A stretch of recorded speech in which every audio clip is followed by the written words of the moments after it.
Alright, first off, I want to give all praises, honor, and glory unto Yahweh, Bashem Yahushai, Bashem Rakakwadash. Double honors to the apostles and elders of Great Millstone who rule well. Shalom to the brothers in the highways and byways, pushing this word in all sincerity and truth. The sisters, the believers, the helps. Shalom. Alright, the hopeful elect.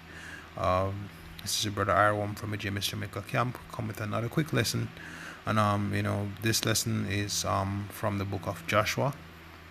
Right, and when I read this scripture, it it really reminds me, of something I used to do, when I was just coming in the truth and understanding, years back, when I learned about, having lands, having slaves, having, being truly free and having, estates and owning, truly owning things, right, and actually being truly free, you know.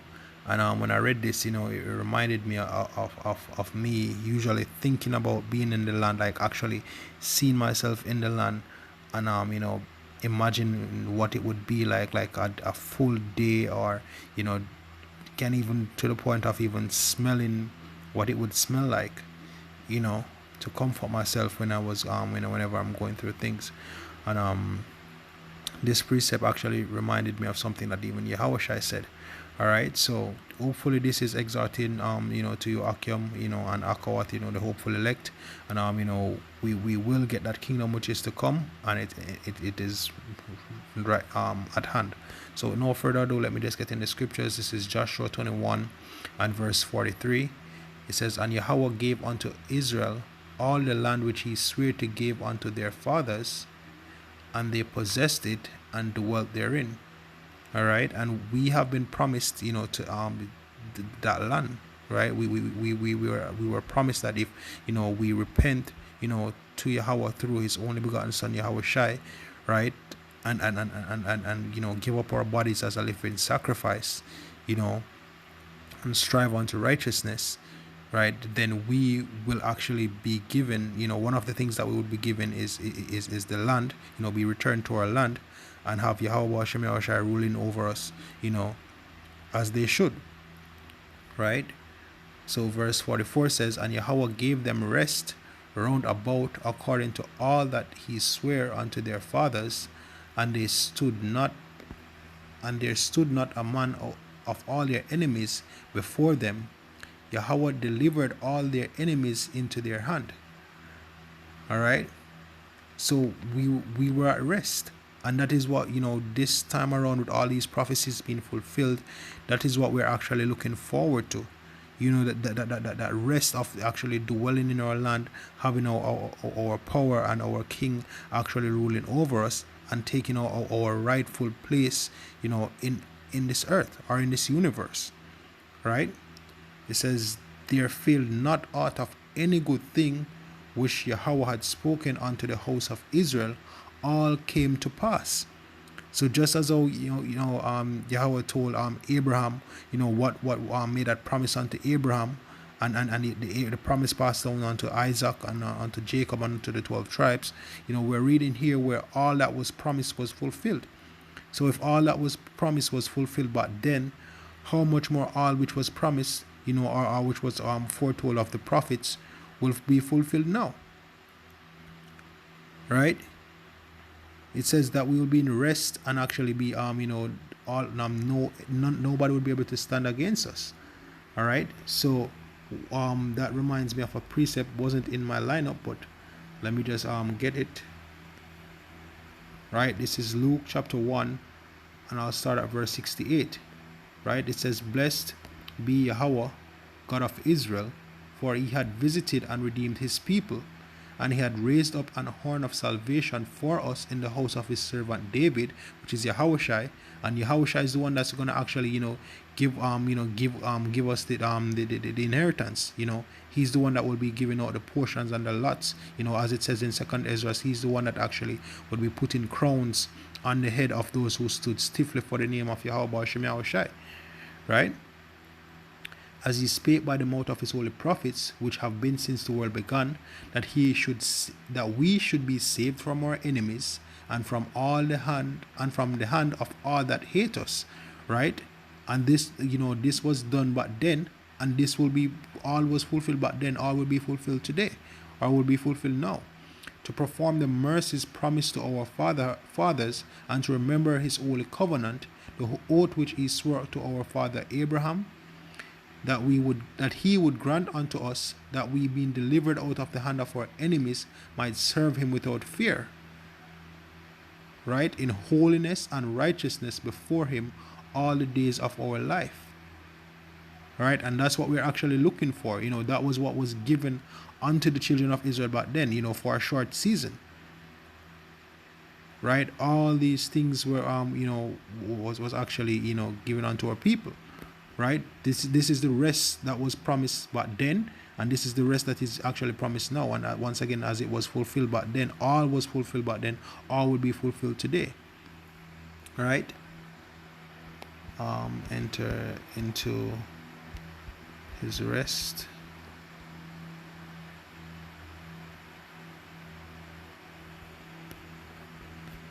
Sorry, looking for that was a good one, but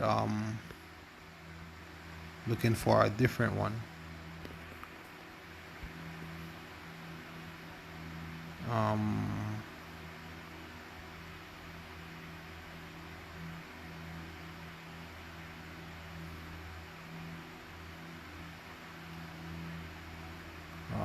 Labor. I'm actually looking where it says labor, therefore, to enter into his rest.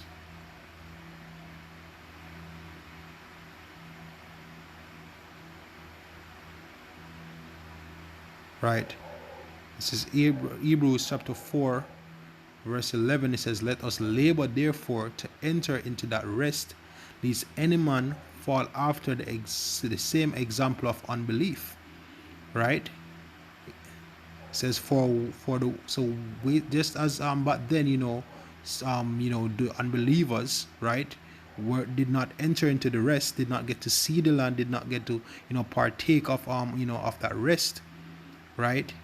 We should actually labor, therefore, to enter into that rest, and that is what we do when we make our bodies a living sacrifice, right? By by practicing this word, by teaching this word, and actually walking according to this word, according to to the best of our ability. Verse 12 says, for the word of the Most High is quick and powerful and sharper than any two-edged sword, piercing even to the dividing asunder of soul and spirit, and of joints and marrow, and it is a discerner of the thoughts and intents of the heart. Neither is there any creature that is not manifest in his sight, but all things are naked and open unto the eyes of him with whom we have to do. All right. So basically, we have to truly labor to enter into this rest. All of this has to be done in sincerity and truth, right? Because I did a lesson about I think it was Monday or so, about actually at the end of the day, whatever we are will be made manifest, in the days to come, right? The trials and the afflictions which are to come is going to show whether or not we're truly about what we preach and truly about what we say we are. All right. So we have to stay humble and pray for the Spirit, to overcome, right? And that is part of laboring to enter into the rest, is to actually pray earnestly, right? Let me get the next precept. It is, was it Luke? All right. This is Luke chapter 12.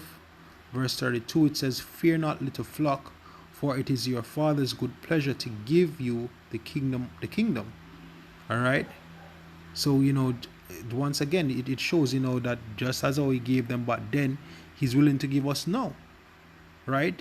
So it's a sure thing. It says all that was promised was fulfilled. Every single thing that was promised was fulfilled, right? It says, sell that ye have, and give alms. Provide yourselves bags which watch not old, a treasure in the heavens that faileth not, where no thief approacheth, neither moth corrupteth.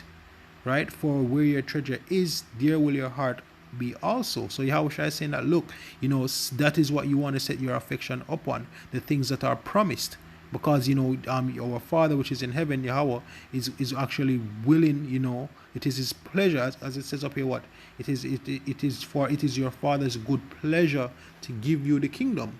Right? Let's look on good pleasure.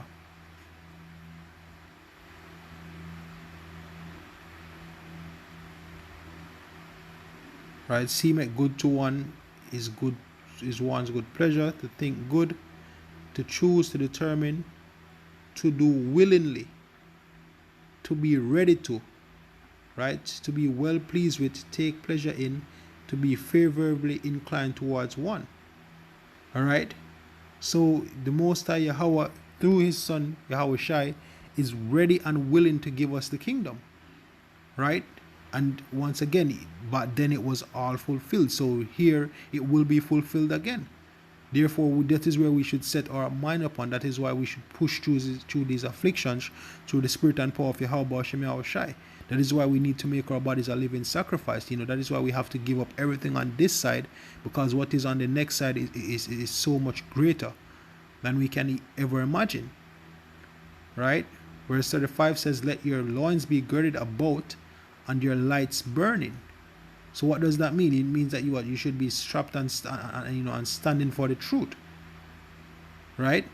Both in word and in deed, right? And ye yourselves like unto men that wait for their Lord, when he will return from the wedding, that when he cometh and knocketh, they may open unto him immediately. All right. So pretty much, it says waiting for the Lord. So we shouldn't be here trying to be settled. We shouldn't be here trying to, build a life, or, taking our eyes off the mark, thinking that here is it. Yeah, we maintain and we go through, but this is not our rest. This is not where we reside. This is not our dwelling, right? This is not our kingdom, right? Our kingdom is the kingdom which is to come.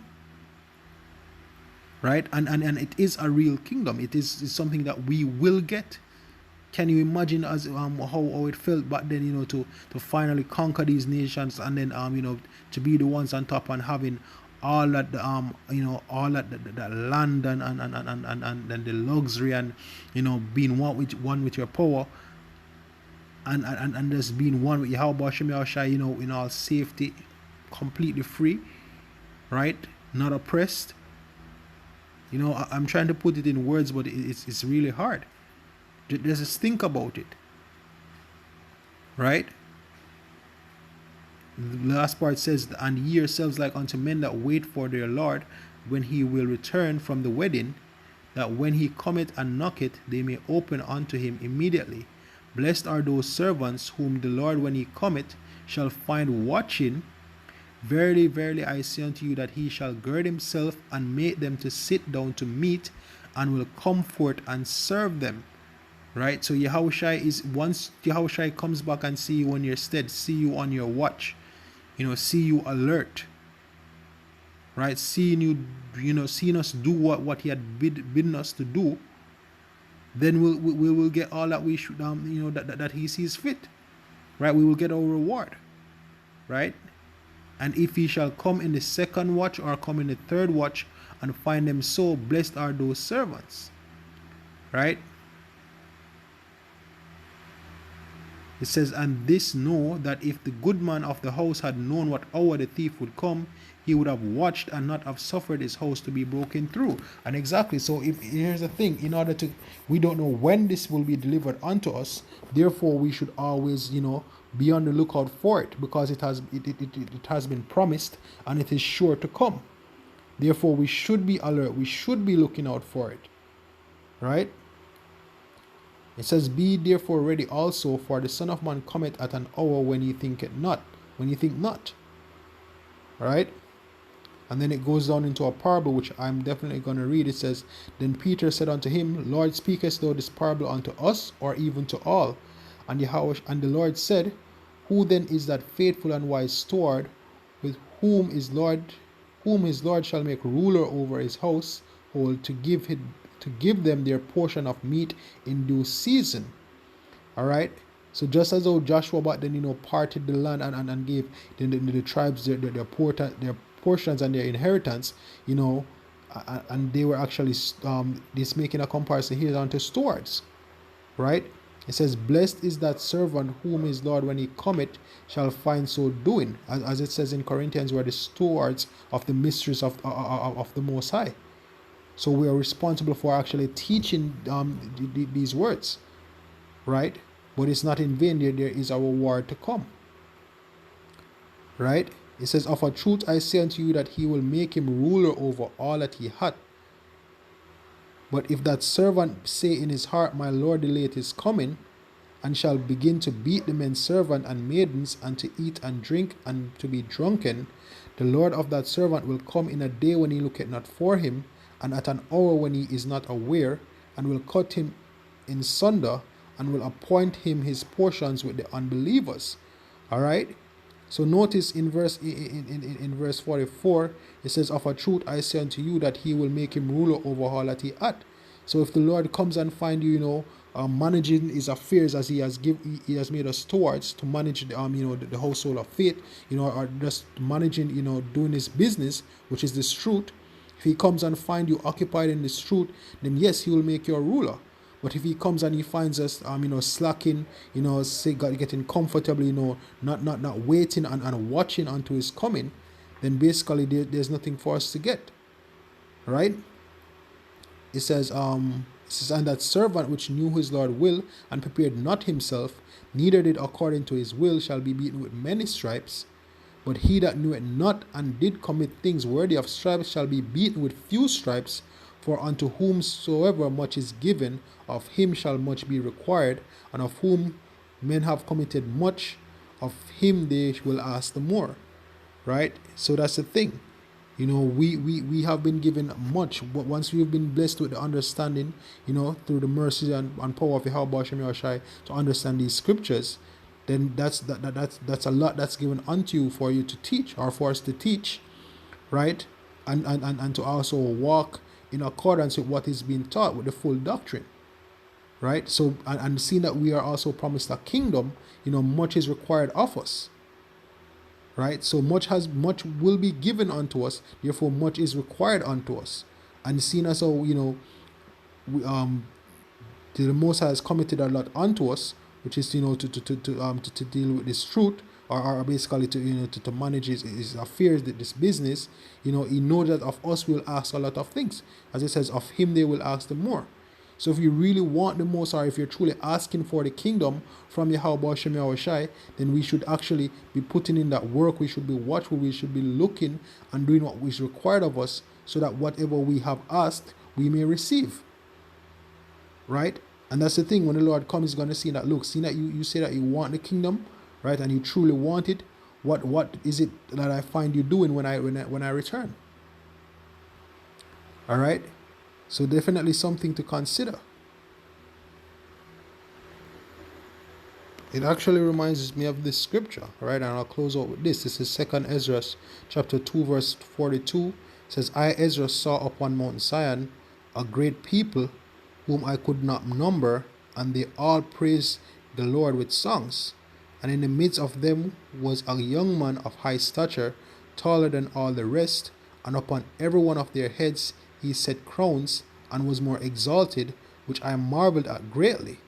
All right, and that's Yahweh Shai, right? That is Yahweh Shai, and we, Lord willing, we're of that elect. We're of that Mount Zion, right? That chosen few, that stood stiffly, right? And so I asked the angel and said, "Sir, what are these?" He answered and said unto me, "These be they that have put off the mortal clothing, and put on the immortal, and have confessed the name of the Most High. Now they are crowned and receive palms, right? And now are they crowned and receive palms, right? So that is why I say, we operating in this truth. It's both of word, meaning teaching, and of deed, meaning that we practice what we preach, right, to the best of our ability. And then said I unto the angel, "What young person is it that crowneth them, and giveth them palms in their hands?" And he answered and said unto me, "It is the Son of God, whom they had confessed whom they have confessed in the world. Then began I greatly to commend them that stood so stiffly for the name of Yahweh. Then the angel said unto me, Go thy way and tell my people what manner of things and how great wonders of Yahweh thy power thou hast seen. All right. So this is what we're actually looking forward to, the receiving of a kingdom. And once again, just as how it was given in Joshua, same as how it will be given this time around again. I'll actually close out with that Joshua, just that last part real quickly. Not trying to make this too long, but just wanted to bring home the point, right? So this is Joshua 21 verse 43 again. It says, And Yahweh gave unto Israel all the land which he sware to give unto their fathers, and they possessed it and dwelt therein. And Yahweh gave them rest round about, according to all that he sware unto their fathers, and there stood not a man of all their enemies before them. Yahweh delivered all their enemies into their hand. They failed not out of any good thing which Yahweh had spoken unto the house of Israel. All came to pass. Exactly. So this time around, it won't be Joshua who would actually be doing that, but it would be Yahushai, right? Which the name is the same, but just a different person, So with that, hope that was edifying. I hope this was edifying. Hope this was exhorting. Once more, I want to give all praises, honor, and glory unto Yahweh, Bashem Yahushai, Bashem Rakakwadash. Double honors to the apostles and elders of Great Millstone who indeed rule well. Shalom to the brothers in the highways and byways pushing this word in all sincerity and truth. The sisters, the believers, the helps. Shalom.